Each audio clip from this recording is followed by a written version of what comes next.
For me, I would say, because I've worked with you previously, and I think I've mentioned this before, and I don't think anybody understands this. When you have a career coach, first and foremost, let me clarify. I used to be a career coach. I'm not supposed to be a career coach. I was never supposed to be a career coach. This was a terrible thing for me to be because I was doing like black and white resumes, and I was like, yeah, just apply for any old job. Doesn't matter. Do everything. And it was like, I was like telling people the worst stuff, but it was like bills to pay or like it.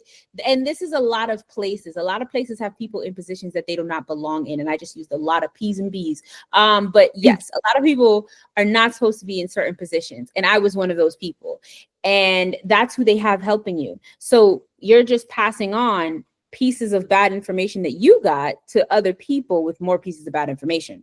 And so when I went on interviews, I would use the same thing and I would wonder, like, my confidence is great and I could do that in an interview. And then I think I falter a little bit when I'm in the job with my confidence because I guess they don't want that to happen. But either way, when you are told, you know, your resume is supposed to be black and white and everything needs to be on one side of the page. So this whole chunk on the right is blank and it just has like dates on it, right? That's the first thing. Then you're told to give an elevator pitch.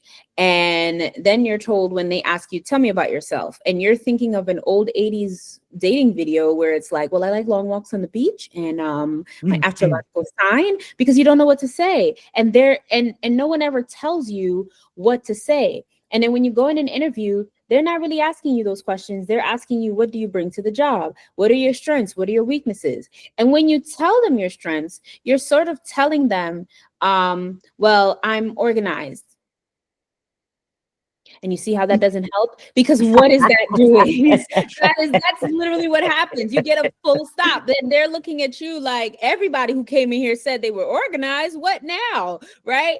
And then you get to you get to Toriel, and she's like, and like, come on. There's gotta be more.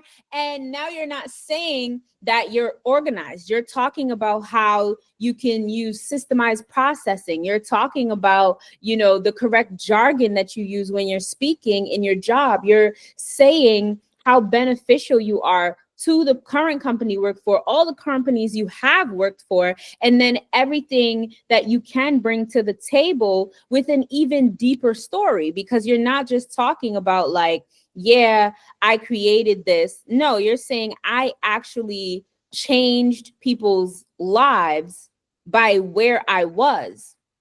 I wasn't changing people's lives as a career coach. And so I'm glad I'm out of that position.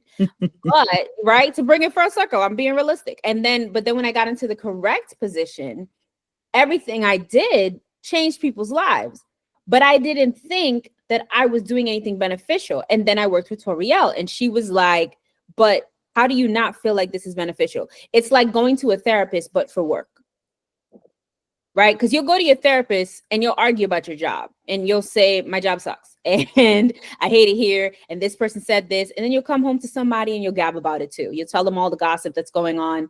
And that's the conversation. But when you're talking about your professional development, no one really dives deep into that. And no one actually gives you the therapy for your mind when you're working in your job. Doesn't matter what the position is. No one's giving you that professional therapy. Professional development therapy is necessary. And that's what I got here.